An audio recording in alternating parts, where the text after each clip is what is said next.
LDF യോഗത്തിന് ശേഷം കാര്യങ്ങൾ വിശദീകരിക്കുകയാണ് കൺവീനർ വൈക്കം വിശ്വൻ തത്സമയ സംപ്രേഷണത്തിലേക്ക്. കേരളത്തിൽ 1965 മുതൽ നിലനിന്നിരുന്ന സ്റ്റാറ്റ്യൂട്ടറി റേഷനിങ് സമ്പ്രദായം അത് തകർക്കുകയാണ് ഉണ്ടായത്. ഇത് ആരംഭം കുറിച്ചത് കോൺഗ്രസിൻ്റെ നേതൃത്വത്തിലുള്ള UPA ഗവൺമെൻറ്റാണ്.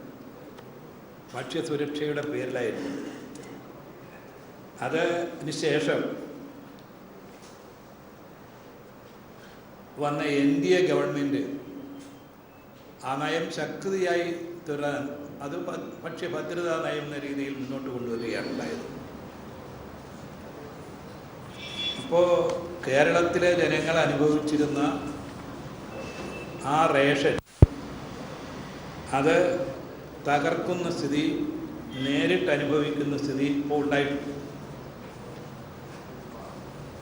ഈ ഒരു സാഹചര്യത്തിൽ ഇടതുപക്ഷ ജനാധിപത്യ മുന്നണിയുടെ ഗവൺമെൻറ് വരികയും ഗവൺമെൻറ് മുഖ്യമന്ത്രിയും ഭക്ഷ്യമന്ത്രിയും അടക്കമുള്ളവർ കേന്ദ്രമന്ത്രിമാരെ കണ്ട് നിവേദനം നടത്തുകയും ചെയ്തു. നിവേദനം നടത്തുമ്പോൾ കേന്ദ്രമന്ത്രിമാർ പൊതുവെ കാര്യങ്ങൾ ബോധ്യപ്പെടുന്നുണ്ടെങ്കിലും ഇതിനകത്ത് നിന്നുകൊണ്ടുള്ള നീക്കം മാത്രമേ ചെയ്യാൻ കഴിയൂ എന്നാണ് അവർ പറഞ്ഞത്. അപ്പോൾ റേഷൻ കോട്ട വെട്ടിച്ചുരുക്കിയിരിക്കുന്നു. ആ വെട്ടിച്ചുരുക്കിയിരിക്കുന്നത് 10.2 മെട്രിക് ടണ്ണായിട്ട് ചുരുങ്ങുന്നൊരു സ്ഥിതി. കണക്കെടുത്താൽ ഒരുപക്ഷെ അതിലും കുറയോ എന്നറിയില്ല. അപ്പോൾ ഇതിൽ നിന്ന് ഇതിൻ്റെ പ്രായോഗിക അനുഭവങ്ങൾ എന്താണെന്ന് ബോധ്യപ്പെടാൻ ശ്രമിച്ചതിൻ്റെ ഫലമായി 14.2 മെട്രിക് ടണ്ണായിട്ട് ഇപ്പോൾ ഉയർത്തിയിട്ടുണ്ട്. 14.2 14.2 അതെ. വേണ്ടത് 16.2%.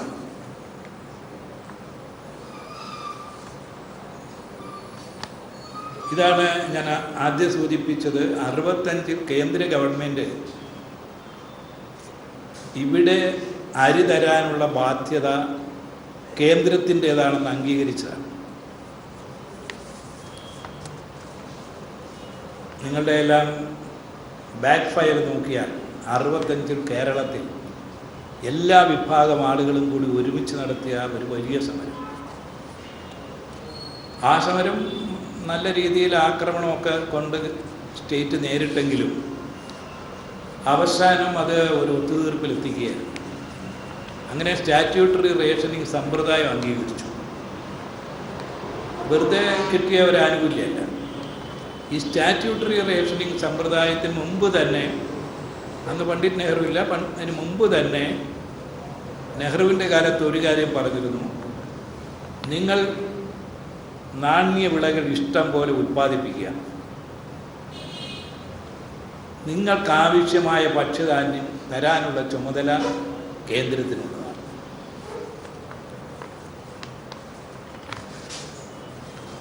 അപ്പോൾ ഈ ഒരു സാഹചര്യമാണ് ഇപ്പോൾ ഇവിടെ ഇല്ലായ്മ ചെയ്തിരിക്കുന്നത്. ഇതിന് കാരണം പ്രധാനമായിട്ടും മൻമോഹൻ സിംഗിൻ്റെ നേതൃത്വത്തിലുള്ള UPA ഗവൺമെൻറ് മുന്നോട്ട് വന്ന് എടുത്ത ഒരു നയം, ലക്ഷക്കണക്കിന് കാർഡ് ഉടമകൾക്ക് റേഷൻ നിഷേധിക്കുന്ന സ്ഥിതി വന്നു. അപ്പോൾ മുമ്പ് സൂചിപ്പിച്ച പോലെ 5 പതിറ്റാണ്ടിന് മുമ്പുണ്ടായിരുന്ന അനുഭവിച്ചു കൊണ്ടിരുന്ന ആ ആനുകൂല്യങ്ങൾ, അവകാശം, അതാണ് ഇല്ലാതാക്കിയിരിക്കുന്നത്. കേരളത്തിലാകട്ടെ ഭൂപരിഷ്കരണത്തിനോടൊപ്പം കാര്യക്ഷമമായ റേഷൻ സമ്പ്രദായവും കേരളത്തിൻ്റെ സർവതോമുഖമായ പുരോഗതിക്ക് അടിത്തറയിട്ടതാണ്. അതാണ് ഇന്ന് ചോദ്യം ചെയ്തിരിക്കുന്നത്. മൻമോഹൻ സിംഗ് പ്രധാനമന്ത്രിയായിരിക്കുമ്പോൾ തന്നെയാണ് ഈ APL BPL എന്ന രീതിയിലുള്ളൊരു വിഭജനം വന്ന് റേഷൻ സമ്പ്രദായത്തെ തകർത്തത്. APL BPL ആയി തരംതിരിച്ചു കഴിഞ്ഞപ്പോൾ APL ആയിട്ട് പറയുന്ന പലരും BPL ആയി നിൽക്കേണ്ടവരായിരുന്നു. BPL ചുരുക്കം ചില APLും ഉണ്ടായിരുന്നു. അപ്പം ആ രീതിയിൽ തന്നെ പൊതുവെ എല്ലാവർക്കും ലഭിച്ചുകൊണ്ടിരുന്ന ആനുകൂല്യം ഇവിടെ ഇല്ലാതാക്കി. റേഷൻ സമ്പ്രദായത്തിൽ നിന്നൊരു വലിയ ഭൂരിപക്ഷത്തെ പുറത്താക്കി. മൻമോഹൻ സിംഗ് ഏർപ്പെടുത്തിയ ഈ പരിഷ്കാരം ഇവിടെ നടപ്പാക്കാൻ അന്ന് കേരളത്തിൻ്റെ KV തോമസ് ഭക്ഷ്യമന്ത്രിയായിരിക്കുമ്പോൾ ഇത് നടപ്പാക്കാൻ ബാധ്യതയുള്ള ഉമ്മൻചാണ്ടി ഗവൺമെൻറ് അതിന് അവധി പറഞ്ഞ് മാറ്റിവെച്ചു. ആ അവധി BJPയുടെ നേതൃത്വത്തിലുള്ള ശ്രീ മോഡിയുടെ ഗവൺമെൻറ്റിൻ്റെ കാലത്തും ആവർത്തിച്ചു. ആ അവധിയാണ് ഇടതുപക്ഷ ജനാധിപത്യ മുന്നണി അധികാരത്തിൽ വരുമ്പോൾ ഇനി അവധിയില്ല എന്ന് പ്രഖ്യാപിക്കുന്ന സ്ഥിതി വന്നു. അപ്പോൾ ഇവിടെ റേഷന് തരുന്ന അവർ പറഞ്ഞ രീതിയിലുള്ള അരി പോലും ലഭിക്കില്ല എന്ന് വ്യക്തമാക്കുന്ന പ്രഖ്യാപനം വന്നു.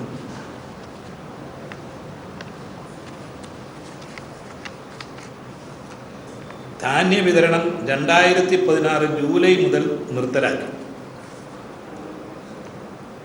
അപ്പോൾ ഗവൺമെൻറ്റിന് മറ്റൊരു പോംവഴിയും ഇല്ലാതെ ഈ നയം നടപ്പാക്കാനുള്ള നടപടികൾ അതുകൊണ്ട് ഗവൺമെൻറ് ആരംഭിക്കുകയും 6 മാസത്തിനകം ഇത് നടപ്പാക്കിക്കൊള്ളാം എന്ന് കേന്ദ്ര ഗവൺമെൻറ്റിനോട് വാക്കുകൊടുക്കുക അല്ലെങ്കിൽ അത് അറിയിക്കുന്ന ഒരു സ്ഥിതി വന്നിരുന്നു.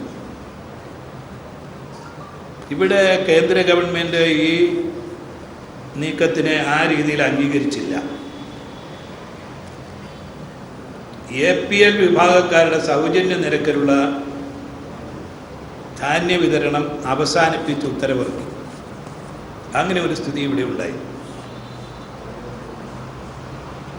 അങ്ങനെയാണ് മുമ്പ് സൂചിപ്പിച്ച പോലെ കേരള മുഖ്യമന്ത്രിയും ഭക്ഷ്യമന്ത്രിയും അടക്കമുള്ളവർ ഡൽഹിയിൽ പോയി ഈ സ്ഥിതി കേരളത്തിൻ്റെ പൊതുസ്ഥിതിയെ ധരിപ്പിക്കാൻ ശ്രമിച്ചത്. അപ്പോൾ കേന്ദ്രം അതിൻ്റെ നടപടിയായിട്ട് മുന്നോട്ട് പോവുകയും അവർ നിർദ്ദേശങ്ങളെല്ലാം പ്രസിദ്ധീകരിച്ച് കരട് പട്ടിക മാനദണ്ഡമാക്കി ധാന്യ വിതരണം തുടങ്ങാനും തയ്യാറായി. അപ്പോൾ ധാന്യ വിതരണം തുടങ്ങാൻ സംസ്ഥാനം നിർബന്ധിതമായില്ലെങ്കിൽ പ്രതിമാസം 60 കോടി രൂപ അധിക ചെലവ് സംസ്ഥാന സർക്കാരിന് വരുമെന്നതിനാൽ ഈ നിർദ്ദേശം അംഗീകരിക്കേണ്ടി വന്നു. ഈ പുതിയ വ്യവസ്ഥയിൽ കരട് പട്ടികയിലെ അന്ത്യോദയ അന്ന യോജന വിഭാഗത്തിന് 35 കിലോ വീതം ധാന്യം കാർഡ് ഒന്നിന് ലഭ്യമാകും. കരട് പട്ടികയിൽ മുൻഗണനാ വിഭാഗത്തിൽപ്പെടുന്നവർക്ക് ആളൊന്നിന് 5 കിലോഗ്രാം വീതം ധാന്യം ലഭിക്കും.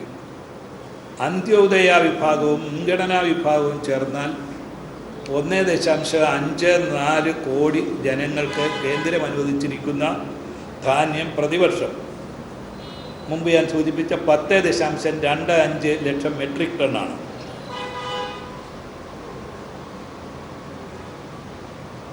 അപ്പോൾ ബാക്കി വരുന്ന 1.8 കോടി ജനങ്ങൾക്ക് വിതരണം ചെയ്യാനായി അനുവദിച്ചിരിക്കുന്നത് പ്രതിവർഷം 4 ലക്ഷം മെട്രിക് ടൺ ധാന്യമാണ്. അപ്പോൾ 2 ലക്ഷത്തിൻ്റെ കുറവാണ് ഇപ്പോൾ ഉണ്ടായിരിക്കുന്നത്. ഈ നിയമം പാസ്സാക്കുമ്പോൾ ഈ കുഴപ്പങ്ങൾ ചൂണ്ടിക്കാണിച്ച് കേരളത്തിന് ലഭിച്ചുകൊണ്ടിരുന്ന അരി ലഭിക്കുന്നില്ലെന്നും അത് പരിഹരിക്കണമെന്നും UDFൻ്റെ ഗവൺമെൻറ്റിന് പറയാനോ അതിനുവേണ്ടി നടപടി സ്വീകരിക്കാനോ കഴിഞ്ഞിട്ടില്ല. കേരളത്തിന് ദോഷകരമായ വിവിധ വ്യവസ്ഥകൾ ഇതിൽ ഉൾപ്പെടുത്തിയിട്ടുണ്ട്. ഇതെല്ലാം ചൂണ്ടിക്കാണിക്കുമ്പോൾ കേരളത്തിന് മാത്രമായിട്ടൊരു ഇളവ് അനുവദിക്കാനാവുകയില്ല എന്നാണ് കേന്ദ്ര മന്ത്രിമാരുടെ നിലപാട്.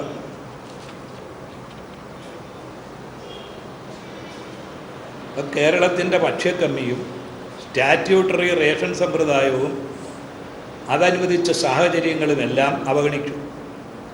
ഭക്ഷ്യോൽപാദനത്തിൽ സ്വയം പര്യാപ്തമല്ലാത്ത കേരളത്തിന് പുതിയ നിയമത്തിൽ നിന്നും മാറി നിന്നുകൊണ്ട് ഒന്നും ചെയ്യാൻ സാധിക്കാത്ത സാഹചര്യം.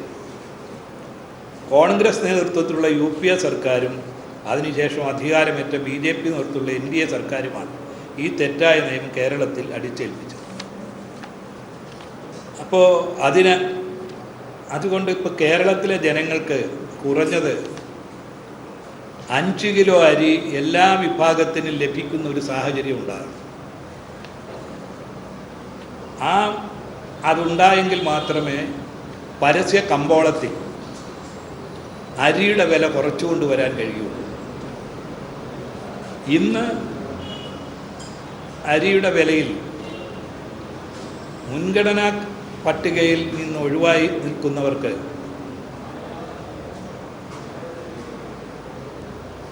₹8.20 വെച്ചുള്ള കുറേ ആളുകൾക്കും അതിൽ നിന്ന് വ്യത്യസ്തമായി മറ്റുള്ളവർക്ക്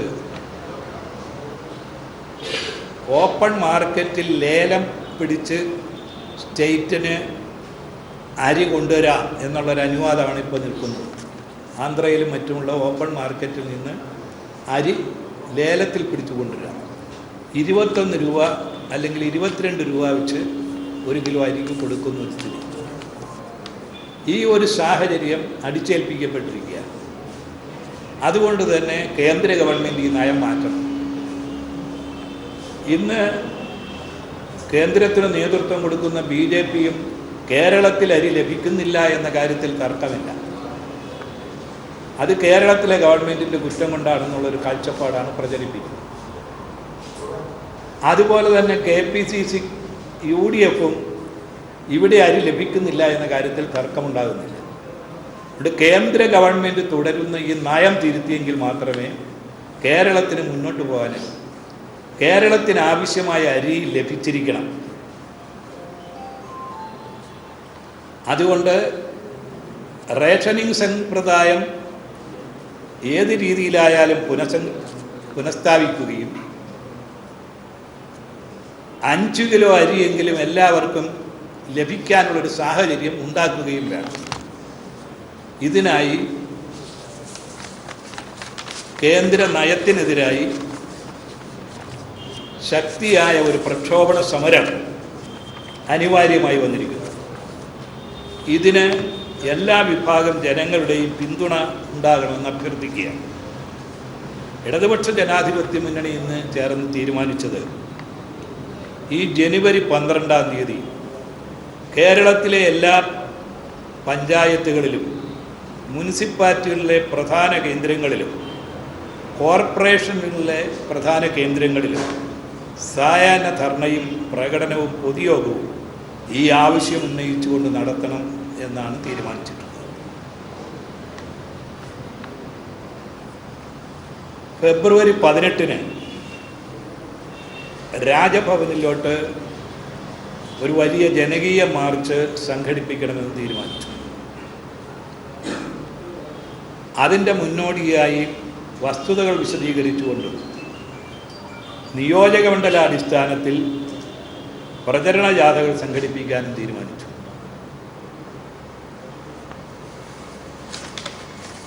ഈ പരിപാടികൾ നടന്നുകൊണ്ടിരിക്കുമ്പോൾ തന്നെ ഇടതുപക്ഷ ജനാധിപത്യ മുന്നണിയുടെ ഗവൺമെൻറ് കേന്ദ്ര ഗവൺമെൻറ്റുമായി ബന്ധപ്പെടുകയും ഈ ആവശ്യം തുടർന്നും കേന്ദ്രത്തിൻ്റെ ശ്രദ്ധയിൽപ്പെടുത്താനുള്ള നടപടികൾ കൂടി സ്വീകരിക്കണം. ഈ പ്രക്ഷോഭണ സമരത്തിൽ ഞങ്ങൾ എല്ലാ വിഭാഗം ജനങ്ങളുടെയും പിന്തുണ ഉണ്ടാകണം എന്ന് അഭ്യർത്ഥിക്കുകയാണ്. കാരണം വലിയൊരു പ്രക്ഷോഭണ സമരം എന്ന രീതിയിൽ കേരളത്തിലെ മുഴുവൻ ജനങ്ങളെ ഇത് ബാധിക്കുന്നതാണ്.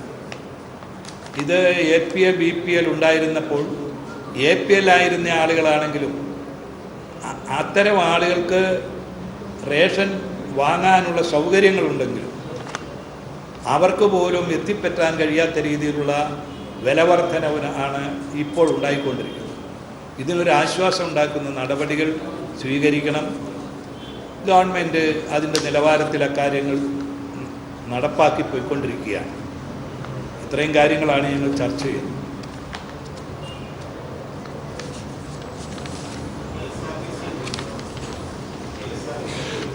K S R T C ഒരു ആനുഷംഗികമായ ചർച്ചയാണ് നടന്നത്. അതിലിപ്പോൾ ഈ പണിമുടക്ക് നോട്ടീസും മറ്റ് നിരാഹാര സത്യാഗ്രഹവും ഒക്കെ അവിടെ നടക്കുന്നുണ്ട്. ഇത്തരം കാര്യങ്ങളിൽ വകുപ്പ് മന്ത്രി തന്നെ ഇടപെട്ട് ആ വിഷയങ്ങളെക്കുറിച്ച് ചർച്ച ചെയ്യണം എന്ന് നിർദ്ദേശിച്ചു. യൂണിയനുകളെ ക്ഷണിച്ചിട്ടുമുണ്ട്. അടിസ്ഥാനപരമായി അതിനൊരു മാറ്റം വരുത്താൻ കഴിയേണ്ട നിർദ്ദേശങ്ങൾ ഒരു കമ്മീഷനെ നിയമിച്ചിട്ടുണ്ട്. ആ കമ്മീഷൻ്റെ റിപ്പോർട്ട് കഴിയുന്നത്ര വേഗം കിട്ടാവുന്ന നടപടി സ്വീകരിക്കാനും അതിൽ പറഞ്ഞിരിക്കുന്ന കാര്യങ്ങൾ ബന്ധപ്പെട്ടവരുമായി ചർച്ച ചെയ്ത് സമയബന്ധിതമായി നടപ്പാക്കുകയും ചെയ്യണം എന്ന കാഴ്ചപ്പാടാണ് ഉള്ളത്. അത് ആ രീതിയിൽ തന്നെ നടപ്പാക്കി.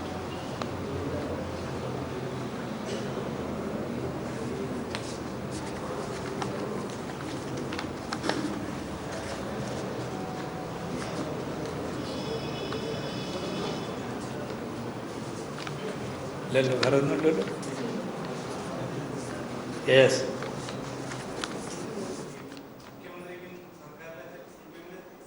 വൈക്കം വിശ്വന്റെ വാർത്താ സമ്മേളനമാണ് കണ്ടത്. റേഷൻ മുടങ്ങാൻ കാരണമായ കാര്യങ്ങളെപ്പറ്റി വിശദീകരിക്കുകയായിരുന്നു വൈക്കം വിശ്വൻ. ഇതുമായി ബന്ധപ്പെട്ട് റേഷൻ വിതരണവുമായി ബന്ധപ്പെട്ടുള്ള പ്രശ്നങ്ങൾ ചൂണ്ടിക്കാണിച്ചുകൊണ്ട് ഫെബ്രുവരിയിൽ വമ്പിച്ച പ്രക്ഷോഭം നടത്താനും LDF തീരുമാനിച്ചിട്ടുണ്ട് എന്ന വിവരവും വൈക്കം വിശ്വൻ അറിയിച്ചിരിക്കുകയാണ്.